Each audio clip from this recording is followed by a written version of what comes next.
Yeah, yeah, we'll do a comp. We'll do this in real life. Here we go. I love it. Okay, Michael, look at that. Listen, I told Raphael next show he needs to bring in his guitar. You have no idea, Michael. This guy, you and this guy are like cut from the same cloth. This guy can play anything and sing everything. You go out with Raphael and people pull him in, pull him on stage. It's crazy. This guy's like the most popular dude in Phoenix. Michael and I are putting together a boy band. You're putting a band? I love it. 28, 24. All right, Jackson. We're going to do this in real life. Guys, we're in PropStream, ttpdata.com. In Indianapolis. There we are. Okay, good. So it's a duplex, 2-1 on each side. One of the kitchen needs a bit of work. Seller's extremely motivated. Have an appointment today. No price mentioned. I wish I had a price. I wish you had a price, but that's all right. We're gonna look at this. All right. So, still newer on inside duplex. Okay. So what I like doing, obviously right off the bat, and Raphael, we can walk through your process, but I like looking at and seeing where this is, seeing if it's by anything major. Because if it's back into a freeway, if it's back into a train track, if it's back into big commercial, if it's back into some shady apartments, you know what I mean? It definitely affects value. This is sitting right in the middle of the neighborhood. You've got a major road a little bit further away. Is that a train track? It sure is.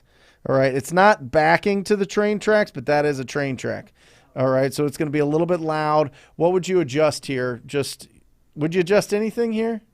If it's a duplex for renters, you think renters don't want to live by the train? Yeah, I mean, it's definitely going to hurt the appeal, and it's not going to be, even if you find something that's similar in size, you're building stuff, but it's, a block or two down, it's not going to be priced the same because this is a lot closer to the tracks. Got it. So we're really looking for comps right in the pocket here. Right. All right. So look at this. I want to look at linked properties. They only own 3. That's good. When you guys see this, I am telling you, when you see this in PropStream and they own like 80 properties, you got to find their problem child. What's the worst property that you have? What's your biggest headache?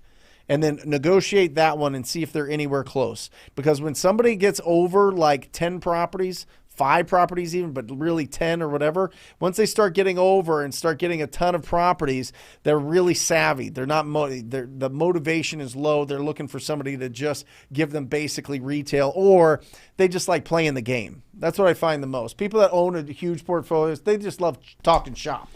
They just love talking, oh, I got all these properties. Yeah, of course, it's always for sale. How much? And they know the script. Like they'll walk you through your own script. I've seen it. I've seen it 100 times. For sure. All right, so we're looking at comparable properties here. I love this. They're all right here. They're really showing off here. You've got some row houses. Now this is showing as a row house. Real quick, let me take a look at this because I'm told it's a duplex and it's shown as a row house. So I want to see what this looks like. It looks like there's 2 different entrances, which is interesting. Okay, good. Yeah, easy. Oh, wait, here it is. All right, so I see one here. I'm wondering if it's got an entrance over on the other side. I'm thinking. Because this is shown as a row house, not as is this part of it? This is the second part? Or is this this is the duplex? Okay, so it's front and back. Okay, I got it. Okay, got it. So I'm going to assume that these are 2, so we'll look at the comps. This is crazy. Okay, so let's look at the neighbors here. I'm going to go sale date, and I'm going to look at this thing, and boom. All right, this is interesting. You got one way up at 178, 100, and it's similar. Look at this. Look at these stats. If you're looking at like, any of these stats, you're looking at what are the similarities. It's right there in the pocket, same size, same year built. So that's fantastic. I understand why you wanted us to comp this one because it's, And what? So so this is what's going to throw you off. All right. This is going to be a package deal, huh, Ralph? They probably bought 2 properties, if not 3 properties under the same purchase, and they just lumped it all together. So when you see something like this that's not outstandingly renovated, I would, hold on, let's just confirm this. Where is this guy? This guy's here. Yeah, I'm going to look at the linked properties and see what that looks like. Linked properties, 2, boom, boom, boom. So he probably bought both these same price, right? Well, this says 2. This is really throwing it off, isn't it? Yeah, it's different streets. Different streets, different times that they were purchased. I don't know what's going on, but I'm throwing this one out because it just doesn't. It's just not. Something else is going on there. All right. You've got row house. You got 17,000 for this 900 square feet. You got 55,000 for a bigger one. 45,000 here. You know, I want to see what this 17,000 looks like, and it doesn't show us. Sometimes the pictures don't pop up, so we got to Google them. Just remember to highlight, right-click, Google, boom, Jackson. Here we go. Now it's showing that it sold for 42. Look at this thing.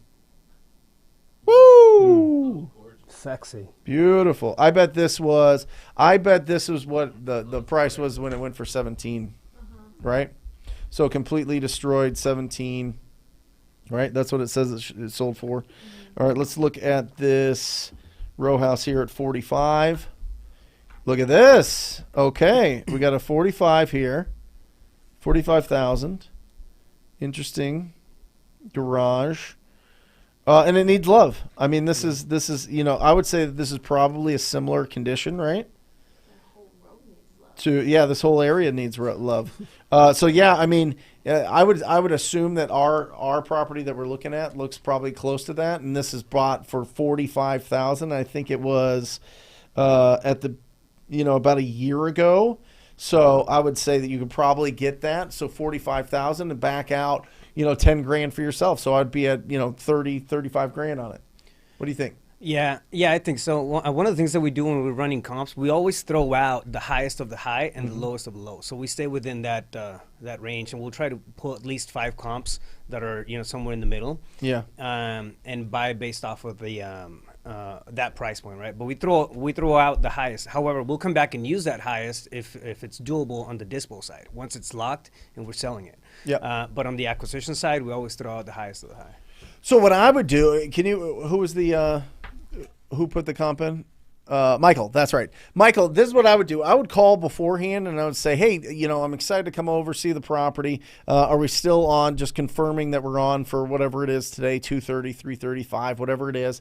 I'm excited to come over. I'm excited to see the property. Just to let you know, just, you know, looking at what neighbors are selling for in your area, it looks like they're about between 20 and 30,000. Is that kind of what you were thinking?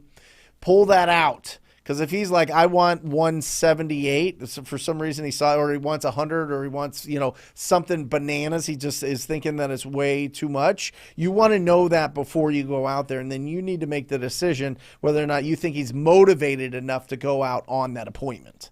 Okay, that's going to be key. Because I would throw that out and just kind of give him a little idea, and if he's like, yeah, you know, if I got 25, it's done. You know, whatever. So I would definitely say, listen, looked at the comp, you know, I looked at what the neighbors around the area. I don't like saying comps. I don't like saying comparables. Most like normal people don't know those words. I mean, they kind of do, but most people are like, that's kind of like industry speak. You know what I mean? I was looking at, you know, what your neighbors were selling for in similar condition, and it looks about 20 to 30,000. Is that what you were thinking? And you actually like nod your head as you're talking, right? Yeah.